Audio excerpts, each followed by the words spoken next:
Voltamos a apresentar Revista Justiça.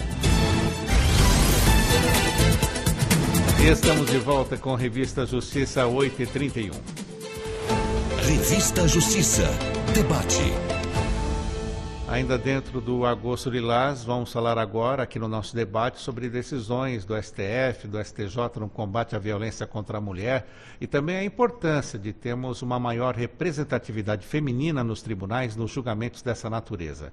Estamos recebendo aqui em nossos estúdios, com transmissão ao vivo também com vídeo pelo YouTube, a advogada, mestre em Direito Tributário e Desenvolvimento Econômico, Rebeca Drummond de Andrade. Doutora Rebeca, bem-vinda mais uma vez. Bom dia. Bom dia, Sérgio. Uma alegria estar aqui com você, com as minhas amigas e com os ouvintes. Também está conosco a advogada especialista e mestranda em processo civil, Maria Augusta Sampaio Ferraz. Doutora Maria Augusta, seja bem-vinda, bom dia. Muito obrigada, Sérgio. Obrigada pela oportunidade. E reiterando o que a Rebeca falou, é uma alegria a gente poder falar mais sobre o tema aqui nesse mês tão importante para as mulheres. E também está conosco ela que é advogada, mestre em Direito Constitucional, também pós-graduada em Direito Tributário e Finanças Públicas, especialista de Direito Tributário, Gabriela Lima. Doutora Gabriela, seja bem-vinda. Bom dia. Bom dia, Sérgio. Muito obrigada pelo convite. Estamos muito felizes em estar aqui hoje para falar sobre esse tema tão importante para nós. E elas, as três, são cofundadoras do Grupo Amigas da Corte.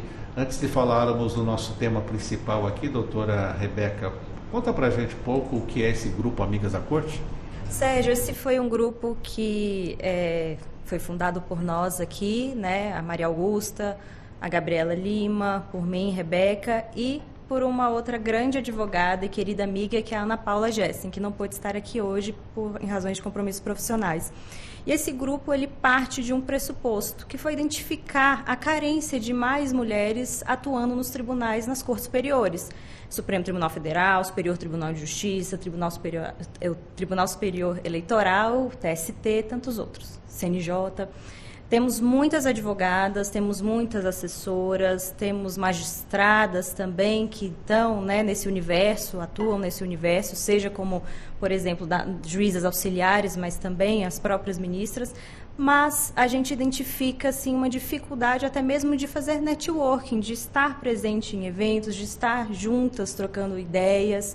Então, esse grupo ele nasce a partir desse pressuposto, criar um ambiente, uma forma de comunicação, uma forma de encontros presenciais, principalmente, para discutir questões técnicas, formar novas mulheres que vêm com interesse nos tribunais superiores ou que já têm essa atuação nos tribunais superiores e criar esse ponto de encontro, um bom ambiente para que todas se sintam à vontade, possam discutir esses temas e, de novo, se encontrar. E qual o link que podemos fazer, doutora Maria Augusta, da criação do Amigas da Corte, justamente nesse princípio de defender melhor as mulheres nessas causas? Então, Sérgio, essa é uma discussão que a gente tem diuturnamente no grupo, tanto entre a gente, as cofundadoras, quanto com todas as outras mulheres que participam do coletivo. E o que a gente identifica principalmente, até por estarmos num Estado democrático de direito, é a questão da representatividade. Então, a importância de termos, não só mulheres, estamos falando de mulheres de forma específica nesse mês, de violência contra a mulher, mas de a importância da amplitude, da diversidade de julgadores, tanto ministros quanto quem está nos bastidores, como a Rebeca falou, juízes auxiliares, servidores. Então, esses tribunais, e a gente fala aqui de forma mais específica do STJ e do STF, são cortes que decidem temas que impactam na vida de toda a população. Então, a importância de nós termos diversidade, mais mulheres, mais negros, mais, enfim, qualquer outra sair do mesmo, da mesma qualificação geral, é importante porque essas pessoas que decidem podem ter um melhor lugar de fala, se assim a gente pode dizer. Então, mulheres decidindo decidindo temas que afetem mulheres, negros decidindo temas que afetem questão de gênero. Então, para a gente, isso é muito importante, da gente conseguir ampliar essa diversidade de julgadores para que essas decisões sejam mais democráticas. Eu acho que a gente pode usar essa palavra. Então, essa é a importância. E para a senhora, doutora Gabriela, a importância dessa representatividade? Temos no STF um exemplo disso, só a ministra Carmen Lúcia, né, representando as mulheres, e temos as outras cortes também um número pequeno de mulheres estando ali fazendo o seu trabalho. Qual a importância desse movimento que vocês querem com o grupo? Nós, quando começamos há um ano, é um grupo jovem, a gente estava numa conversa informal, nós quatro, as cofundadoras, falando sobre a nossa atuação nos tribunais superiores, o quanto a gente estava num meio muito masculino, onde as mulheres são uma minoria, e a gente estava compartilhando nossas dificuldades diárias na advocacia, nesses tribunais superiores, que são os tribunais onde nós atuamos diariamente, e principalmente no STF e no STJ. E aí veio a ideia, nossa, por que a gente não cria um grupo para tentar juntar mulheres que estão na mesma situação, e agora que a gente está aqui conversando, trocando ideias profissionais, técnicas, processuais, nós quatro estamos nos ajudando tanto, por que a gente não leva essa ideia para outras mulheres? E aí veio a ideia do grupo, criamos um grupo para agregar mesmo, para ter um espaço de fala que a gente acha muito importante, que é um espaço masculino, e a gente está trazendo esse espaço para o feminino. Então nós fazemos os nossos eventos, nossos debates, e vem um público muito grande de mulheres e se sentem muito à vontade de conversar, de expressar opiniões que muitas vezes a gente não sente quando o meio é masculino. Inclusive no mês que vem nós faremos um evento com a ministra Regina Helena. Já temos muitas mulheres inscritas, então isso é muito importante. E a gente não via isso antes. São sempre eventos masculinos. E aí vem a nosso objetivo da importância de ter as mulheres, de abrir esse espaço de fala. Inclusive, a senhora me fez lembrar, né? Esses dias eu vi um card de um evento jurídico e uma mulher no meio, assim, tinha uns 10, 15 homens, né, doutora Rebeca? É complicado isso, né?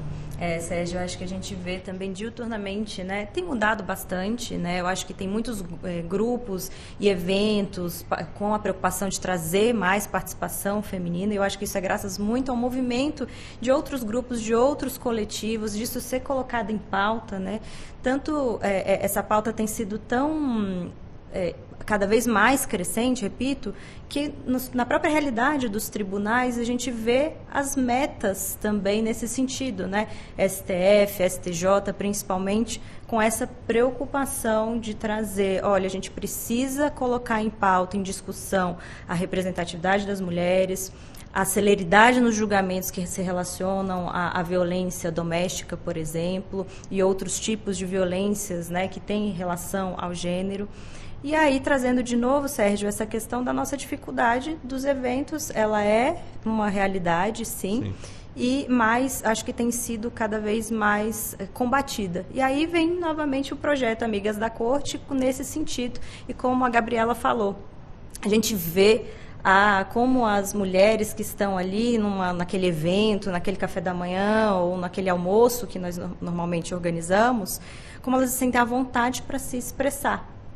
Porque tem um ambiente favorável, tem um ambiente propício, tem um ambiente que tem outras colegas ali também prestando atenção, com empatia. E aí eu trago novamente essa importância disso, de você ter realidades por conta de uma pessoa, de uma outra colega, ou de um colega que esteja naquela mesma situação, que tenha vivido uma realidade muito parecida, esse aspecto ser também dentro do judiciário, né? Ser trazido para dentro do judiciário, porque assim como nos nossos eventos a gente vê essas pessoas, essas mulheres à vontade, imagine quando você está tratando das instituições, como o Poder Judiciário. E nos nossos eventos a gente faz o caminho inverso, porque nesses eventos jurídicos tem muitos homens, estão compondo a mesa e na plateia, e nos nossos eventos é justamente o contrário.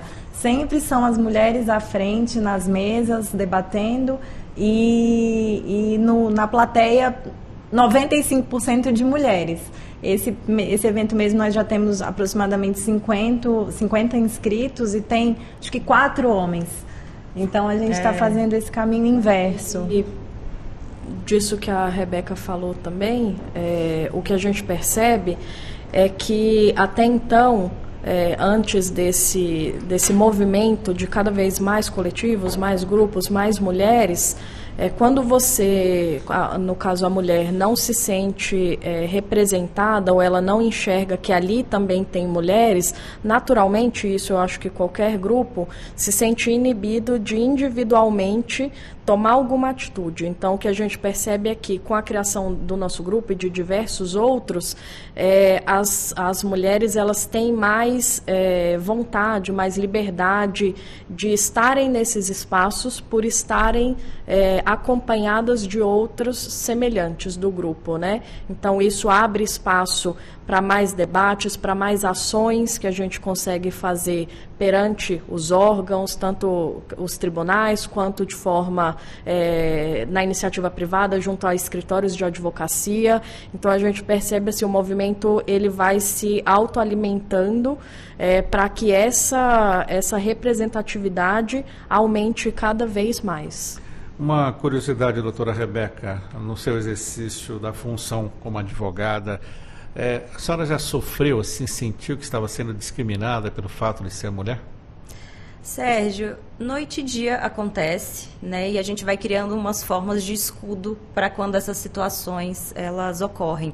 Mas eu ousaria dizer que com frequência, tanto, ainda mais quanto mais jovem, eu acho que mais exposta você está. Por isso também tem que ter uma preocupação com as advogadas jovens, né? Porque elas, às vezes, há uma curva de aprendizado, então elas estão mais expostas. E também, às vezes, tem aquela feição mais de menina, né? Digamos assim. Então, muitos se sentem à vontade para poder fazer uma piada, para fazer alguma chacota, para destratar. Então, já na minha realidade, enquanto advogada, já enfrentei, sim, comentários, seja na minha frente, ou seja, ouvindo de longe ou por terceiros.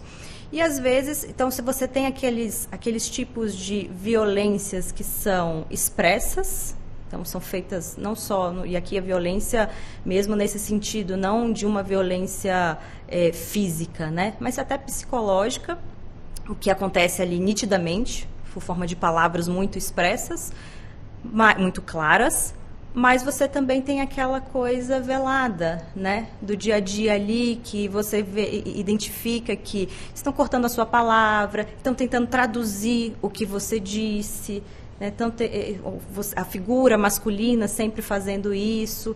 Então, assim, a gente tem que lidar isso diariamente, a gente enfrenta isso nas instituições, que isso inclui o Poder Judiciário, mas também na própria iniciativa privada, às vezes as estruturas, daí a Maria Augusta até falou sobre a questão de trazer para os escritórios também, né, esse novo tipo de comportamento, cuidado, atenção em reuniões, e também com os clientes, né? Então, quando também os clientes precisam estar sempre atentos a esse jeito, né, de lidar, e que às vezes, repito, muitas das vezes, na verdade, é até de forma velada. E aí eu acho que está o perigo maior, porque às vezes a gente não sabe lidar, a gente acha que nós aqui estamos interpretando mal, não, mas será? Quando é expresso, você consegue lidar melhor. Mas quando é dessa forma velada, nas entrelinhas, você ainda se pergunta, não, talvez eu esteja meio doida, talvez eu esteja vendo coisa onde não tem. Então, por isso que a gente precisa se unir, esses grupos são muito importantes, não só apenas, né, o nosso tem a importância e essa pauta, mas há tantos outros aqui, tem o Instituto Empoderar, o Elas Pedem Vista, que são grupos que tentam também se unir com essa pauta em diversas áreas. O nosso foco são os tribunais superiores, o Poder Judiciário, mas que no fim do dia a gente tem nessa pauta esse combate, né, essa luta diária de novas formas e novos jeitos de lidar. Isso não só outras mulheres, mas também os homens. E a senhora, doutora Gabriela, o que pode falar sobre essa questão do assédio? Já sofreu esse tipo de assédio? Já se sentiu discriminada pelo fato de ser mulher? Nossa, Sérgio, é com muita tristeza que eu digo que sim. Quando você perguntou para a Rebeca, eu comecei a rememorar algumas situações. E uma que, não sei as meninas, mas que de vez em quando eu escuto usa o seu charme para resolver isso. Quando que você vai falar para um homem, usa o seu charme para resolver esse caso? Então, assim, eu não vou usar o meu charme, eu vou usar a minha inteligência, a minha competência, o meu currículo, né? Afinal, faço aí muitos cursos, já sou advogada há alguns anos, então não é o meu charme que vai resolver o caso. E essa indignação vem porque não falam isso para um homem, né? Então, a gente realmente tem que ser mais dura, tem que saber responder e realmente as advogadas mais jovens estão ali começando, então muitas vezes não sabem se defender desse tipo de comentário, então a gente passa assim por algumas situações. Agora também eu lembro de um caso que eu estava muito envolvida, estudando muito esse caso, despachando com os ministros, fazendo memorial. Realmente ali daquele momento eu era a advogada que estava mais preparada, e aí vem um outro advogado: você pode pegar o café? Não posso pegar o café. Eu posso pegar aqui a lei e falar sobre a lei, o café não. Então, a gente é colocada nesse cenário de... acho que a gente é diminuída, né, em algumas ocasiões por sermos mulheres. E a gente vem forte combatendo isso, de que não podemos aceitar esse tipo de situação. É muito importante até os exemplos que vocês trazem para que outras advogadas que estejam nos acompanhando... Opa, peraí, olha só o que eu estou passando e eu estou enxergando. E a senhora, doutora Maria Augusta, o que pode contar também a respeito disso? Já sofreu assédio, já sentiu que foi discriminado pelo fato de ser mulher? Infelizmente, né, eu acho que vai ser a exceção a mulher que falar que nunca sofreu. Então, como a Rebeca disse, nessa questão de muito jovem, quando eu comecei a advogar também, a pergunta: cadê o advogado? De você não ser vista como uma profissional. Quando a Gabriela falou também, eu estou aqui rememorando, né? Então, de muitas vezes ir despachar ou em reunião, que eu seja a única mulher e ter muito a palavra cortada, e isso tem até uma pesquisa da Suprema Corte Americana em que eles concluíram de que as mulheres, tanto as ministras, né, as justices, quanto as advogadas, elas são muito mais cortadas do que os homens em suas falas. Então, a gente tem situações concretas, estudos empíricos que comprovam isso. O fato também de, muitas vezes, eu me sentir mais à vontade de despachar um caso acompanhada de um homem, mesmo sendo a advogada que mais sabe sobre o caso, mas justamente para evitar algum tipo de situação junto a alguma autoridade, alguém que vai me atender. Então, acho que são situações que realmente, como a Rebeca falou, acontecem muitas vezes de forma velada. Então, e até o que a gente percebe das mulheres nas falas, né? Porque nesses encontros a gente tem muito essa troca de situações vividas. É que quando a mulher se manifesta, e muitas vezes ela é a louca, né? Então, aqui você está imaginando coisa, isso não aconteceu, a sua interpretação é errada. Então, acho que a importância, e aí já pegando um passo à frente, a importância dessa união, desses grupos, é que o que a gente percebe ainda de forma, passos lentos, mas tem acontecido, é que quem pratica esse tipo de assédio ou de violência tem se sentido inibido, porque percebe que cada vez mais as mulheres não vão deixar aquilo ali de uma forma implícita. Então, conversam entre elas, que a gente percebe aqui tem mais denúncias, a violência aumentou. A gente não sabe se aumentou, mas a gente sabe que hoje a gente tem mais exposição, mais denúncia. E isso para a gente é muito bom, porque de uma forma boa ou ruim, seja por consciência, seja por medo, o final, a importância é que a violência diminua. Então, essa união das mulheres, eu acho que tem essa extrema importância da gente conseguir ter resultados práticos para que diminua a violência. Daqui a pouco vamos falar de STF e STJ, mas uma palavra-chave da doutora Maria Augusta: denúncias. Aí me veio CNJ. O papel do CNJ, então, no combate a essa violência, essa discriminação, doutora Rebeca? Sérgio, importantíssimo. O CNJ tem sido um grande guia, um grande líder, né? Principalmente ali quando, já na retinha final da ministra Rosa Weber, antes de sua aposentadoria, liderando o CNJ, a gente tem um grande exemplo que é a Resolução 525 de 2023, né? Que deu a direção, o guia para os tribunais e um guia vinculante para os tribunais para que todos os tribunais do país consigam alcançar a paridade de gênero. Porque isso não foi feito, né, simplesmente de uma forma com elucubrações, foi feito com base em estatística, né? Nós temos as porcentagens de magistradas e principalmente com as entrâncias posteriores, né? Conforme vai subindo a instância. Então, você tem uma porcentagem maior de magistradas, de juízas. E quando começam a alcançar o grau de desembargadora, por exemplo, isso já há uma defasagem, já há um desencorajamento. E aí, diante dessas estatísticas, dessas constatações, que vem o CNJ com uma frente como essa resolução, de obrigar a paridade de gênero nos tribunais. Mas tantos outros estudos, cartilhas que estão disponíveis, né, canais de denúncia também, e pautas, eventos em que são trazidas autoridades para se discutir justamente não só violência de gênero, mas a importância dessa representatividade, da paridade dentro do Poder Judiciário. Só um gancho disso que a Rebeca falou do CNJ, a questão hoje, a gente também estamos muito bem representadas por conselheiras, né? Então nós temos hoje 4 conselheiras mulheres. Eu falo em especial aqui da Renata Gil, uma magistrada que assim, é uma grande amiga e para mim é uma pessoa que é um ponto chave, assim, essencial nesse combate de violência contra a mulher. A criação do sinal vermelho, né, do X na mão, todo o trabalho que ela tem desempenhado no Brasil inteiro nesse combate de violência contra a mulher. Então, acho assim, o CNJ tem sido um órgão de extrema importância, tanto na parte teórica de edição de atos normativos, o protocolo para julgamento com perspectiva de gênero, que deve ser observado pelos tribunais, e as ações afirmativas. O ministro Barroso é um grande defensor, né, desse movimento também. Então, é um órgão hoje para a proteção das mulheres de extrema importância.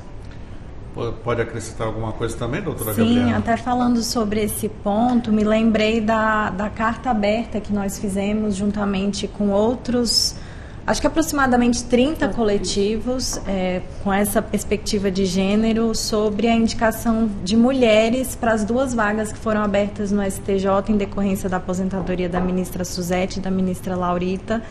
E o nosso argumento nessa carta existem 33 vagas no STJ, dessas 33, 5 hoje são ocupadas por mulheres, e essas outras 2 mulheres, ministra Suzete e ministra Laurita, saíram, e tem aí 2 vagas abertas em decorrência de vagas femininas, e o nosso argumento principal da carta gostaríamos que 2 mulheres entrassem nessas vagas, de um tribunal que é majoritariamente masculino. Então, essa discussão sobre a representatividade feminina no judiciário é muito importante e tem que ganhar peso, ganhar força, ganhar voz, para que mais mulheres realmente ocupem esses espaços. E tem tantas mulheres tão qualificadas, tão competentes, e falta isso, dar o espaço.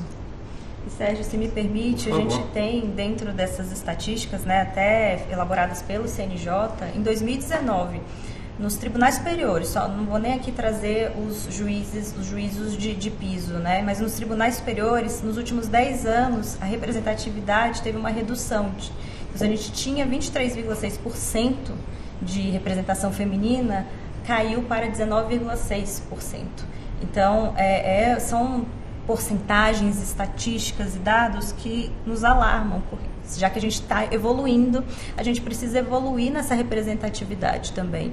Então, como a Gabriela falou, nessa questão de você ter 2 vagas abertas, decorrente de aposentadorias de ministras, né? Então, seria natural nesse tribunal, como foi bem dito, majoritariamente masculino, que nós tivéssemos ministras também ocupando esses lugares, para tentar equilibrar um pouco mais as forças, até mesmo se guiando de novo pelo CNJ, que bem trouxe todo esse panorama, de novo, de estatísticas e de protocolos e de resolução para poder mudar essa realidade dos tribunais. Doutora Maria Augusta, a senhora falou sobre o protocolo de gênero. Como que isso se aplica? Como que o nosso ouvinte pode entender o que é esse protocolo? Então, o CNJ, com esse protocolo, ele é podemos dizer, um manual, né? No portal do CNJ as pessoas podem ter acesso e são orientações de como os tribunais devem agir no julgamento, principalmente de temas que tenham esse assunto de gênero. Então, uma frase que eu acho importante aqui, que eu estou vendo, é reconhecer desigualdades para conhecer direitos. Então, a nossa própria Constituição, né? Todos são iguais perante a lei, na medida de suas igualdades e de suas desigualdades. Então, na análise por parte dos ministros, dos magistrados, diante de qualquer situação, em especial situações que demandem a perspectiva de gênero, essa situação ela deve ser analisada de forma específica. Então, o CNJ traz isso de uma forma muito detalhada, como um auxílio extremamente importante para todo o poder público, né? Não só o judiciário, de qualquer órgão público que tome decisões que possam impactar nos direitos de minorias, no caso aqui de gênero, ele deve observar as diretrizes traçadas para que essas decisões tenham a finalidade de buscar essa igualdade entre os gêneros. E só para concluirmos esse primeiro bloco, doutora Rebeca, aí dessa forma, com essa representatividade feminina menor dentro das cortes, isso acaba influenciando em decisões também que tratam das causas femininas? Com certeza, Sérgio. Eu trago até um ponto aqui, que há estudos no exterior, muito consolidados, e há algum resquício aqui também no Brasil, nesse sentido de levantamentos feitos sobre a influência dentro de uma estrutura de julgamento dos juízes, juízas também, a influência quando você está diante de situações que os juízes estão passando. Por exemplo, se estiver perto da hora do almoço, isso influencia a decisão num sentido, né, a vontade, a disposição daquele juiz. Estou trazendo aqui um exemplo para fazer uma analogia aqui, claro, de casos diferentes, mas só para mostrar como que questões outras que não atinentes àquele caso concreto influenciam na hora da análise por um julgador, né? Na ponderação dos direitos, na ponderação hermenêutica.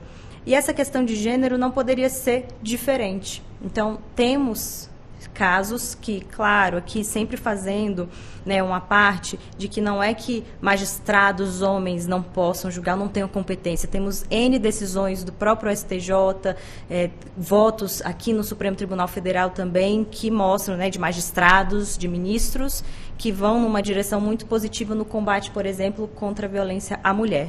Mas fato é que você ter a representatividade feminina, uma mulher julgando casos que envolvam outras mulheres, há uma influência aqui de uma vida, de uma mulher que passou por situações que talvez aquela mulher, com certeza, as chances são mais altas, né?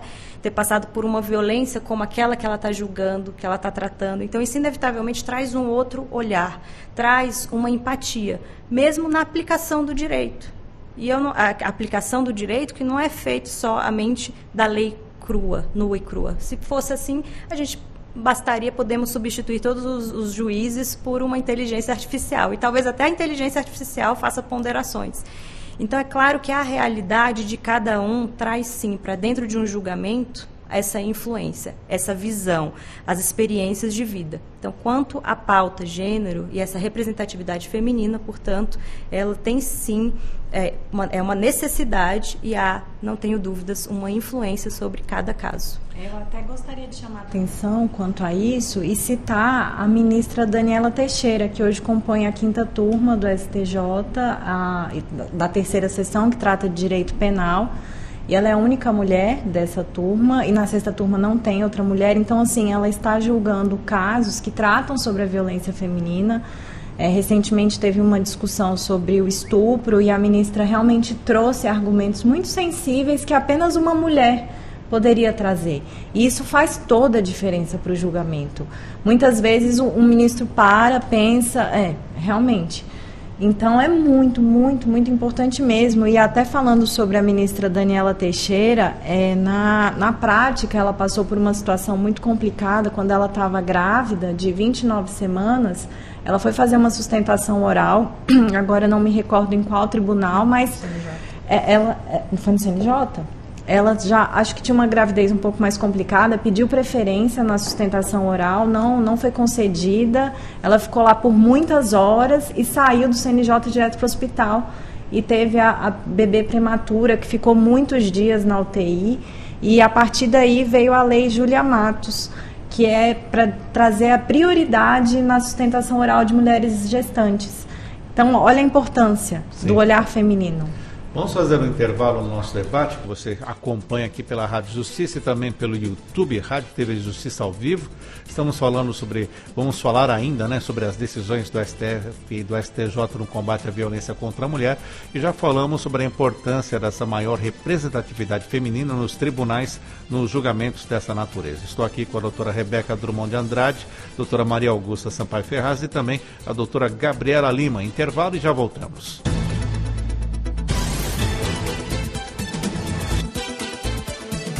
Estamos apresentando Revista Justiça.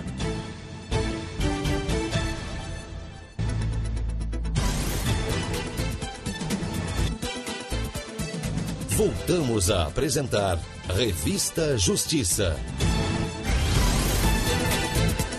E estamos de volta com a Revista Justiça, terceira e última hora, hoje quarta-feira, 28 de agosto de 2024. Agora em Brasília, 9h06. Revista Justiça. Debate.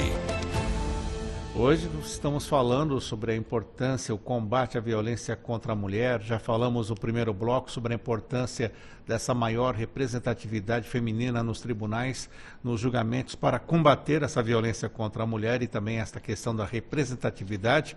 E agora vamos falar sobre decisões do STF e do STJ no combate à violência contra a mulher. Estou aqui com a doutora Rebeca Drummond de Andrade, advogada mestre em Direito Tributário e Desenvolvimento Econômico. Também está conosco a advogada mestre em Direito Constitucional, pós-graduada em Direito Tributário e Finanças Públicas, especialista em Direito Tributário, a doutora Gabriela Lima, e ainda está conosco a advogada especialista e mestranda em Processo Civil, a doutora Maria Augusta Sampaio Ferraz, todas cofundadoras do grupo Amigas da Corte. Doutora Maria Augusta, vamos começar falando então sobre decisões do Supremo Tribunal Federal. O que a senhora traz para o nosso ouvinte ter consciência dessa proteção à defesa às mulheres? Sérgio, nós temos uma publicação muito interessante do STF. O STF produz cadernos de jurisprudência com suas decisões acerca de determinados temas. E nós temos um caderno de jurisprudência que tem como título Concretizando Direitos Humanos, Direitos da Mulher. Então, é uma publicação com mais de 100 páginas em que tem uma coletânea de decisões do STF no sentido de proteção contra a mulher.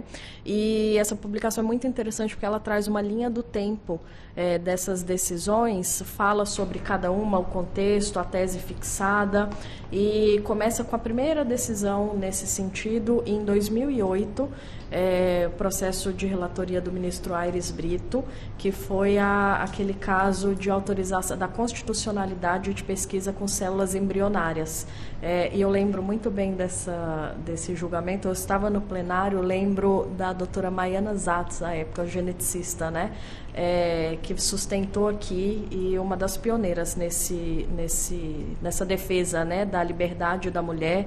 Se a gente for pensar aí em 2008, há mais de 15 anos, esse ainda era um tema muito tímido, né, para ser discutido, essa questão da perspectiva de gênero. E de lá para cá nós tivemos várias outras decisões, eu posso citar algumas aqui, da constitucionalidade da Lei Maria da Penha, da interrupção da gravidez de feto anencéfalo, o financiamento eleitoral de candidaturas femininas, que hoje temos lei, né, de um percentual mínimo de mulheres candidatas, o habeas corpus coletivo, de relatoria do ministro Ricardo Lewandowski, de que mulheres em prisão preventiva, mulheres grávidas ou com filhos até 12 anos ou com alguma deficiência, prisão preventiva deve ser convertida em prisão domiciliar. Esse foi um caso muito importante. E um dos últimos também, com a brilhante relatoria do ministro Toffoli, que declarou inconstitucional a tese de legítima defesa da honra nos casos de feminicídio. Então, todos esses casos foram de extrema importância no combate à violência contra a mulher, e em todos os casos, quando a gente examina os autos, a gente vê, eu até escrevi um artigo sobre esse caso do habeas corpus coletivo para mulheres grávidas, e que têm filhos até 12 anos, que estejam em prisões, e eu até falei sempre com as meninas, né? Quando eu estava escrevendo, eu parei várias vezes porque eu chorava com as situações relatadas, que muitas vezes, eu confesso, estamos aqui, eu falo numa bolha, né? A gente tem acesso aqui aos tribunais, transitamos, mas a situação real que acontece no Brasil, em um país, né, de dimensão continental, a gente começa a perceber olhando esses casos. Então, o STF tem essa gama de decisões muito importantes, e cada vez mais decisões que tem essa importância na perspectiva de gênero e no combate à violência, não só à violência, ao direito das mulheres de disporem sobre suas decisões, seu corpo, sobre a sua vida, chancelado pelo Poder Judiciário. Então, essas decisões são bem significativas nesse contexto. Doutora Maria Augusta trouxe informações assim que nos abrem os olhos, né? Estamos aqui muito privilegiados, né, doutora Rebeca? Os tribunais perto, a justiça perto, e fico imaginando essa desigualdade pelo país inteiro. O que a senhora pode dizer sobre isso também, essa questão das realidades vividas pelas mulheres, não só aqui na capital federal? Sérgio, é um ótimo gancho, né, digamos assim, porque nós temos, na realidade, também uma preocupação, e aí trazendo aqui a ministra Daniela Teixeira, muito bem lembrada pela Gabriela, que ela, por exemplo, no STJ, teve essa iniciativa de se preocupar com a realidade local, com o que está acontecendo lá onde deu origem àquela violência mesmo. Então, reconhecendo que, às vezes, a gente está aqui distante, está em Brasília, num tribunal superior, em situação mais privilegiada e distante do caso concreto, uma coisa é ler todas as alegações ali que constam dos autos, ler as defesas, mas outra é saber o que acontece ou o que aconteceu realmente ali, naquela localidade, na origem. Então, o que a ministra fez? Qual a iniciativa? Primeiro, o gabinete dela é dedicado, tem uma assessoria dedicada somente a esses casos, notadamente violência contra a mulher. E mais que isso, ela tem uma dinâmica de deixar, e trazendo um julgamento mais humano e mais próximo, que o juiz da localidade é o responsável por ouvir a vítima. E aí ele fixar as medidas protetivas. Justamente nessa aproximação, nessa questão mais humana e de um ponto, uma premissa principal, e que a gente não pode se preocupar, que é a distância que um julgador que está em outra localidade, como em Brasília, tem daquele caso concreto. Por mais empatia que tenha, por mais atenção aos autos que tenha, sempre vai ser quem está mais próximo ali, não sempre, mas via de regra, né? Vai ser a pessoa, aquele magistrado, aquela magistrada, aquela instituição, aquela delegada, por exemplo, que tratou do caso, é a que vai ter mais contato com a vítima e o que se passou com aquela vítima. Então, esse é um exemplo, Sérgio, que a gente pode trazer aqui do que acontece na prática, né, em rotinas de gabinetes, como, notadamente, a dinâmica pioneira da ministra Daniela Teixeira no STJ. Doutora Gabriela, por favor. Antes de falar sobre dois casos que eu acho que vale citar aqui do Supremo, eu queria trazer duas curiosidades. Recentemente eu também estava pesquisando para um artigo e encontrei 2 informações que me chamaram a atenção. A ministra Carmen Lúcia, ela tomou posse em 2006 e até aquela época as mulheres só podiam entrar no STJ de saia, não se podia usar calça. A ministra foi a primeira mulher a usar calça em 2007. E ela anunciou isso e avisou aos demais ministros e a mídia também viu, então isso é muito interessante. E outra curiosidade também que me chamou muito a atenção é que no plenário do STF não tinha banheiro feminino. O banheiro feminino só veio em 2000 com a entrada da ministra Ellen Grace. E aí, até saindo um pouquinho do Supremo, no Senado Federal, o plenário também não tinha banheiro feminino, que foi construído em 2016. Foi praticamente ontem. Então, a gente vê que os espaços não foram feitos para as mulheres. Então, tudo isso torna a luta ainda mais difícil. Mas aí, agora, saindo do momento curiosidade e indo para os casos, eu vi que um caso que me chamou a atenção foi o caso da licença adotante. Para a mulher que adotou uma criança também ter o direito à licença maternidade pelo mesmo período de uma mulher que gerou aquela criança. E essa foi uma decisão que veio do Supremo e que é super importante. E outra também que me chama muito a atenção, e que estão tendo várias decisões recentes, sobre a questão do concurso público, porque vários concursos têm uma restrição de vaga para mulher. Das vagas, 10% vão ser para mulheres, e é isso. Principalmente das polícias militares. Exatamente. O Supremo tem julgado muitos casos. Eu acredito, assim, arriscaria dizer que todos os estados têm algum caso sobre isso, e graças a Deus a jurisprudência do Supremo tem ido no sentido de que isso não deve existir, não tem que haver essa limitação. E então esse também me chama muito a atenção. Doutora Maria Augusta, a senhora citou algumas decisões do STF e fica assim, desperta a curiosidade, né? Por que a Lei Maria da Penha teve que ser considerada constitucional? Então, Sérgio, eu vou até me reportar a outro caso, que é esse último que eu falei do ministro Dias Toffoli, de declaração de inconstitucionalidade da tese da legítima defesa da honra. Então, a gente tem, por uma questão, a conclusão que eu chego, né, de uma cultura intrínseca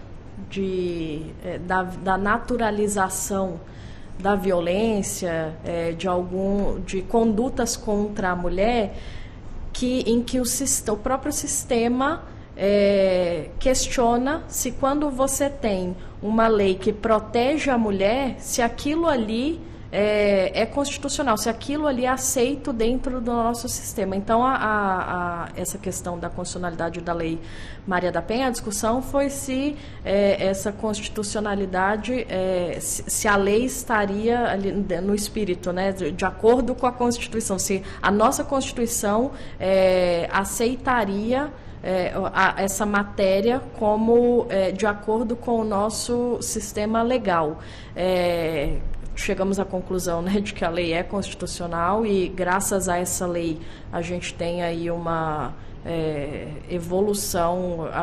Temos, eu acho que, um momento antes da Lei Maria da Penha e outro pós, né, que agora, inclusive, o Agosto Lilás, ele é em alusão ao aniversário da Lei Maria da Penha. Esse ano fez 18 anos, se eu não me engano. 18 anos. Tanto que o Supremo promoveu, né, vários eventos aqui no tribunal, até com a presença da Maria da Penha, em outros estados também, com alguns ministros do STF,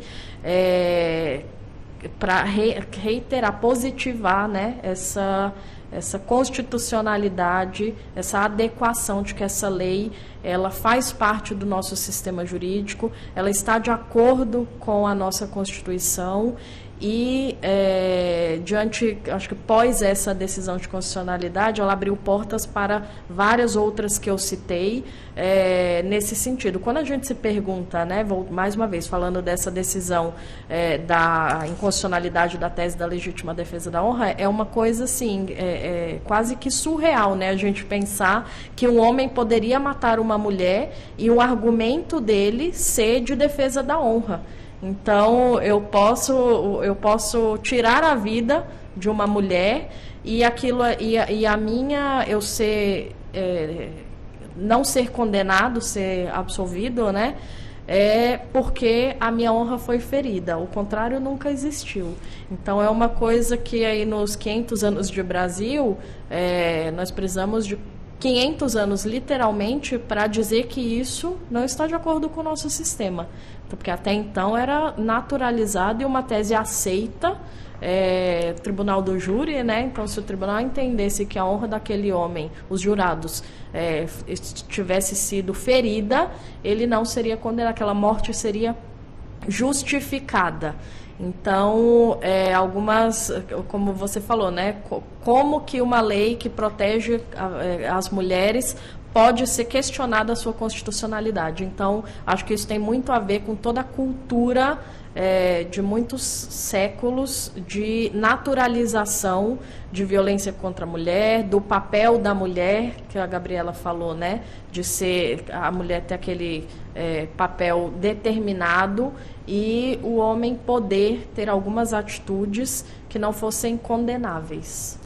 Doutora Rebeca, temos então essa questão já trazida aqui sobre a Lei Maria da Penha. O STF teve que declarar como uma lei constitucional. E a importância disso, então, para garantir a segurança jurídica da mulher? Sérgio, um excelente ponto e uma excelente lembrança e eu vou dizer, uma celebração do que a gente nem deveria estar celebrando, na verdade. Celebração porque foram os avanços, né? Com o Agosto Lilás a gente faz essa nova lembrança, esses debates como que a gente está tendo aqui, mas eu costumo dizer que a gente às vezes vive numa sociedade um pouco distópica, né? E a prova disso, trazendo a Lei Maria da Penha e esse recorte que estamos fazendo aqui, a distopia vem justamente porque a própria Maria da Penha, vítima que deu ensejo à lei, ela não só sofreu a violência, né, que causou os debates, mas como ela ainda sofre ataques. A vinda da internet, né, e a coragem que muitos tomam por meio da internet, a gente vê nos comentários, a gente vê de forma ou pelos fakes ou pelas próprias pessoas colocando seus rostos ali, não tendo nenhum tipo de problema com isso, e trazendo agressões, violências por meio de comentários, ameaças. Então, isso só mostra a importância da lei e da gente proteger essa lei e da gente trazer máxima eficácia. Daí a importância do Poder Judiciário nessa interpretação. E o Judiciário, o STJ, principalmente quando analisa questões relacionadas à Maria da Penha, e o Supremo vem também com a questão da constitucionalidade, do recorte constitucional, ele reforça a aplicação da lei, traz maior segurança, exerce esse papel fundamental na proteção das mulheres. Porque as mulheres precisam ser encorajadas a denunciar.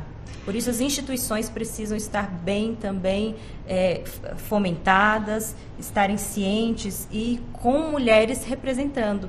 Né? Então, as instituições, e aqui eu trago a própria polícia e o paralelo com o Poder Judiciário, quando você tem as mulheres dentro dessas instituições, as outras mulheres vítimas dessas situações, vítimas de violência doméstica, por exemplo, elas conseguem ter um pouco mais de campo e de liberdade e de encorajamento para fazer essas denúncias. Então, a Lei Maria da Penha, ela vem nessa trajetória de reforço com esse papel do Poder Judiciário, com a demonstração dessa sociedade distópica que continua perpetrando a violência, que continua ameaçando pessoas que já foram vítimas, como a própria Maria da Penha. Mas, de outro lado, a gente tem também essa evolução, ainda que a passos de bebê, né, passos pequenos, de iniciativas para dar maior segurança e maior reforço. E eu cito aqui, Sérgio, um caso também dentro da linha, né, desses precedentes do Supremo Tribunal Federal e da importância também, como viemos aqui falar, né, da importância do judiciário nessas questões, um caso de relatoria da ministra Carmen Lúcia, que também é uma grande expoente em questões relacionadas, né, ao gênero, à representatividade feminina, e a nossa única representante aqui nessa casa do Supremo Tribunal Federal. Na ADPF 1107, muito recente, julgada pelo plenário do STF, foi em maio de 2024, foi entendido reconhecida a inconstitucionalidade dessa prática muito comum. Veja, em 2024 temos que discutir isso, assim como tantos outros assuntos, de questionar a vida sexual da vítima, o modo que ela se comportou, como ela se vestiu, como ela se dava a vida, como ela estava naquele momento. Então, isso até tribunal do júri, né, que a gente estava falando do tribunal do júri, como são elementos que vêm à tona, e o judiciário vem para dizer isso aqui não pode. É inconstitucional qualquer ponderação relacionada à forma que a vítima levava a sua vida. Pode até ser uma profissional do sexo, por exemplo, mas se ela disse não no momento de um ato sexual, se ela se manifestou, se ela tentou impedir, não importa que ela se dedique a essa profissão. Ela é uma vítima, ela é uma mulher, e a ponderação daquele caso, aquele julgamento precisa ser realizado à luz disso, e não a forma com a qual ela levava a vida. Doutora Gabriela? Não, e a Lei Maria da Penha é de extrema relevância, está completando 18 anos, como a gente falou, e antes disso, ela foi promulgada em 2006. Antes disso, não havia nenhuma lei de proteção à mulher. Então, olha o quanto essa lei é importante e trouxe muitas mudanças para o direito feminino. E assim, até falando da Maria da Penha, ela sofreu maus tratos, agressões físicas, morais, 2 tentativas de homicídio do pai das filhas dela. Então, assim, ela realmente é um exemplo, é um marco. Essa lei é muito, muito, muito importante para muitas mulheres e mudou a vida de muita gente. E ainda sobre a lei, o STF também reconheceu a constitucionalidade de uma lei de um município de São Paulo que impede que a administração pública nomeie pessoas condenadas pela Lei Maria da Penha para cargos públicos. Então, olha a importância disso também. E temos também vamos sair um pouco da STF e falar de STJ, né? Como já foi citado aqui preliminarmente pela doutora Rebeca, com a chegada da ministra Daniela Teixeira. Temos lá no STJ, criado no mês da mulher, agora em março último, a Comissão para a Igualdade de Gênero. Qual a importância dessa iniciativa, doutora Maria Augusta? Mais uma vez, né, acho que toda ação afirmativa realizada por órgãos, em especial aqui, órgãos que, como eu falei, que impactam na vida de todos os cidadãos, e o STJ, que inclusive tem como o slogan, né, o Tribunal da Cidadania. Então, é um tribunal que, quando realiza esse tipo de ação afirmativa, ele não só serve como exemplo para todo o poder judiciário, para todas as instâncias inferiores e horizontal, mas também como uma forma de, o que a Rebeca trouxe, de confirmar, positivar, demonstrar importância e talvez até de uma forma impositiva, né? Como deve ser o comportamento do judiciário perante essas situações, com as situações de violência contra a mulher. Então, a criação desses núcleos em que também mulheres participam, apesar de no STJ termos aí poucas mulheres, né? Mas que elas também façam parte desses núcleos, dessas decisões. Isso, mais uma vez, demonstra a necessidade de que os órgãos de cúpula, os órgãos que determinam ações afirmativas, tenham essa extrema importância na realização dessas ações, né? Da criação dessas atitudes, desses movimentos internamente, para que isso seja externamente observado e obedecido. Acho que a gente está em um momento que a gente precisa determinar, não só pelo exemplo, mas pela imposição também de medidas. Doutora Rebeca, lá no STJ temos uma súmula 588 de 7 anos atrás que já falava, né? A prática de crime ou contravenção penal contra a mulher com violência ou grave ameaça no ambiente doméstico impossibilita a substituição da pena privativa de liberdade por restritiva de direitos. Explica um pouco isso melhor para o nosso ouvinte sobre essa iniciativa do STJ. Sérgio, essa é uma iniciativa que ela conjuga, né, vamos aqui só partir de um pressuposto, com as metas que estão sendo desenhadas pelo CNJ, como falamos, e metas nacionais para todo o Poder Judiciário. E o STJ, ele vem aí sob a presidência da ministra Maria Tereza, aderindo a essa meta, e aqui eu falo da meta número 8. Então, apesar da súmula ser de anos, né, atrás, ela acaba convergindo com a nossa realidade que nós temos hoje e com um ou outro julgado também que eu vou pontuar aqui. Por favor. E que traduz essa súmula. Mas, de antemão, então, essa meta número 8, ela tem como pressuposto e como objetivo de fazer julgar até 31 de dezembro todos os processos de feminicídio e violência doméstica que foram distribuídos, esses processos foram distribuídos até 2022. Então, veja aqui duas ponderações que eu faço. A iniciativa do Poder Judiciário, né, em ter essa preocupação, convergindo com tudo que nós temos falado aqui, a traçar essa meta, e uma presidente, que é a ministra Maria Tereza, hoje já, né, a presidência foi trocada, o ministro Herman, o presidente, mas sob a presidência de uma mulher, de uma ministra, o STJ se pronuncia de antemão para falar, olha, vamos aderir, vamos fazer de tudo para, sim, ter esses julgamentos preferenciais e com um olhar todo cuidadoso, né? Não só cumprir a meta, mas ter uma boa qualidade de julgamento. E aí, por exemplo, a ministra Daniela, né, trazer essa dinâmica do gabinete, por exemplo. Mas, convergindo, o Sérgio, com as decisões do STJ, trazendo essa súmula e essas metas, nós temos alguns julgados que, por exemplo, de relatoria do ministro Sebastião Reis, que também é uma grande voz, né, dentro da sexta turma, dentro do STJ, na análise cuidadosa de casos envolvendo feminicídio, violência doméstica. Uma decisão muito recente, mais recente agora, proferida, de relatoria do ministro Sebastião Reis, e que prevaleceu, o voto dele prevaleceu, é relacionado ao estupro, por exemplo. Né? Então, a falta muito se discutia de como se deu o estupro, como foi, se a mulher ali naquele ato, ela demonstrou expressamente que não queria continuar com o ato, que se inicia de forma consentida, mas ao longo dele pode ser que em algum momento ela peça para parar, que não quer continuar. Então, se exigia muito, os tribunais se debruçam sobre isso, sobre como foi essa atitude dela. A semelhança daquilo que falamos sobre a vida pregressa, a vida da mulher, como é que ela agiu, como é que ela estava. Então, o ministro Sebastião, liderando esse julgado no STJ, ele vem dizendo, assentando, que essa falta da ação é mais enérgica e, nada obstante o consentimento inicial da vítima, da mulher, não afastam o crime de estupro.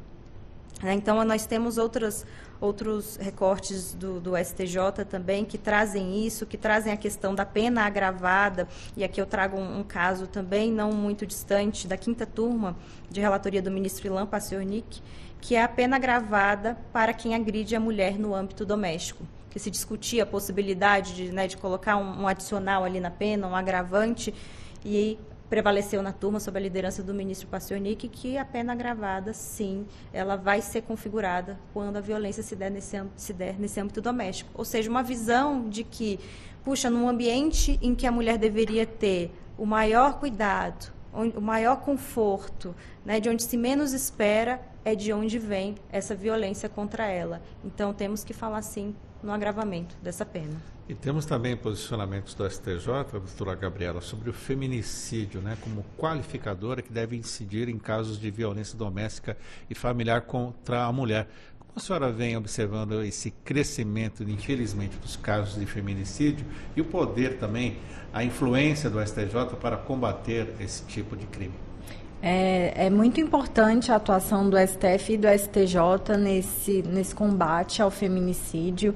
Inclusive no STF Educa, né, que teve essa semana, que reuniu diversos grupos, e o objetivo é justamente colher informações para melhorar a atuação do tribunal. O STJ também tem iniciativas nesse sentido, e a gente tem observado os julgamentos da quinta, da sexta turma e da terceira sessão, que eles vêm sendo bem rigorosos e aplicando, de fato, as penalidades devidas. Os tribunais não estão folgando em relação a esses crimes tão sérios. Então, é realmente muito importante a atuação dessas cortes, o STJ como Tribunal da Cidadania, que trata de, talvez, assim, de questões que atinjam um número muito grande de pessoas, né? Um tribunal que cuida de diversos assuntos, principalmente dessa questão penal, do feminicídio das mulheres. Então, realmente, a atuação do STJ é muito importante. Vamos lá, doutora Maria Augusta, também a questão do feminicídio. Como a senhora vem acompanhando o crescimento desse tipo de crime? Será que é por mais informação que estamos sabendo que é um feminicídio que está acontecendo? Infelizmente, né, a gente tem esse aumento e aí tem essa dúvida, né? Se a gente tem um aumento porque nós temos mais informações, porque principalmente com o advento de rede social, né, da internet, da maior velocidade de informações, se isso já acontecia e de uma forma natural, nunca foi natural, mas mais naturalizada, né, da violência contra a mulher. Muitas vezes homicídios ocorriam que não eram tratados como feminicídios, mas sim como qualquer outro homicídio, mas fato é que a gente não enxerga uma diminuição que deveria ocorrer. Então, acho que o resumo de tudo que a gente falou aqui é um trabalho que ele é de construção diária, que ele é conjunto, não adianta também só termos decisões que está ali no papel, essa decisão está no papel e a prática, nós vemos aí inúmeras situações de mulheres que têm medidas protetivas e mesmo assim sofrem a violência, são assassinadas, tendo ali um papel que diz que o agressor não poderia chegar perto.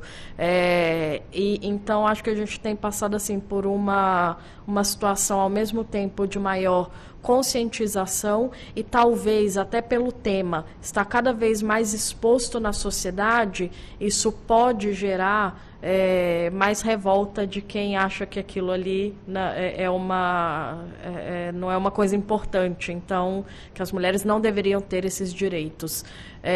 Estamos, acho que todo um contexto mundial, podemos falar, né, de polarização, de violência, mas, como eu falei, o fato triste, infelizmente, é que nós não estamos conseguindo diminuir esse número de feminicídios, mas ações como todas as que a gente tratou aqui na última hora, elas são necessárias, importantes e cada uma, principalmente, eu me coloco nesse lugar junto com as meninas, o que nós falamos de estarmos em espaço privilegiado aqui, ao lado dos três poderes, podendo atuar de forma afirmativa junto a esses órgãos. Então, acho que esse é o nosso papel, de quem tem esse poder, essa capacidade, que todo dia nós possamos realizar ações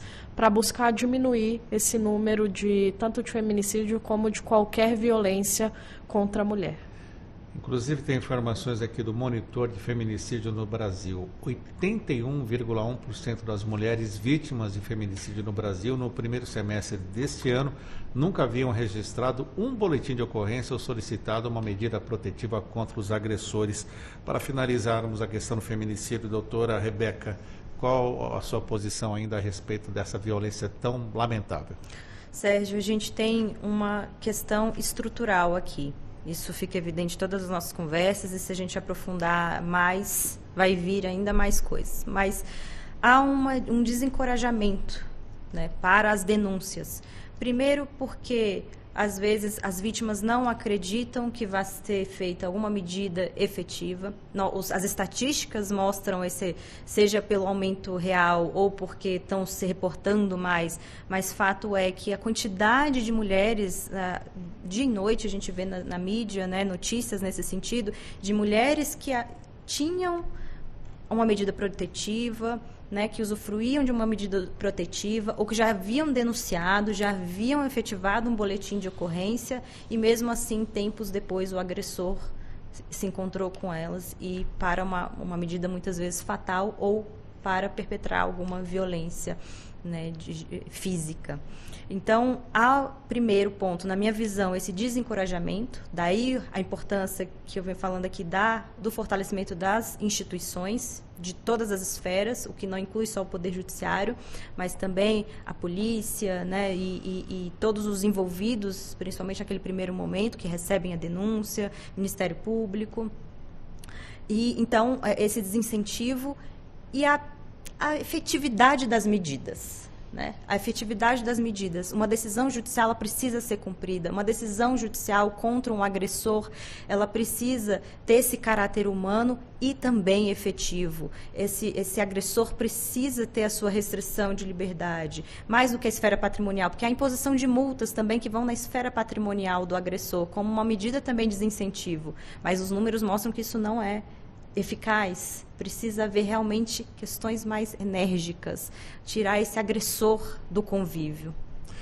Muito bem, nosso tempo já está esgotado. Quero começar agora agradecendo aos nossos participantes de hoje. Começo com a doutora Gabriela Lima, advogada, mestre em Direito Constitucional, pós-graduada em Direito Tributário e Finanças Públicas, especialista em Direito Tributário. Obrigado por estar conosco aqui na Rádio Justiça pela primeira vez e até a próxima. Eu que agradeço, Sérgio. Foi um prazer, eu adorei estar aqui falando sobre esse tema tão relevante com as minhas amigas, falando sobre o Amigas da Corte. Realmente um privilégio, uma honra. Muito obrigada. Também conosco, debutando hoje, doutora Maria Augusta Sampaio Ferraz, advogada, especialista e mestranda em processo civil. Muito obrigado por estar conosco também. Eu que agradeço, Sérgio, que tenha sido a primeira de muitas participações e o quanto nós pudermos contribuir nesse tema, a gente está sempre aqui à disposição.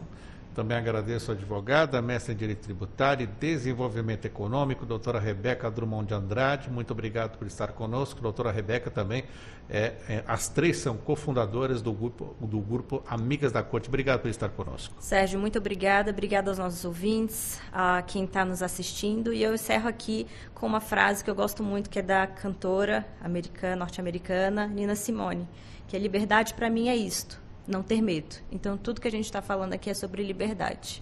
Sobre a liberdade para as mulheres e o convívio das mulheres numa sociedade, encorajamento que essas mulheres se desenvolvam nessa nossa sociedade, nosso Estado democrático de direito, como a Augusta bem trouxe. Muito obrigada. Eu que agradeço. Agora, 9h41, lembrando que esse debate vai ficar disponível também lá no YouTube da Rádio e TV Justiça. 9h41, intervalo. Daqui a pouco vamos ter o nosso giro de informações do Poder Judiciário brasileiro. Até já.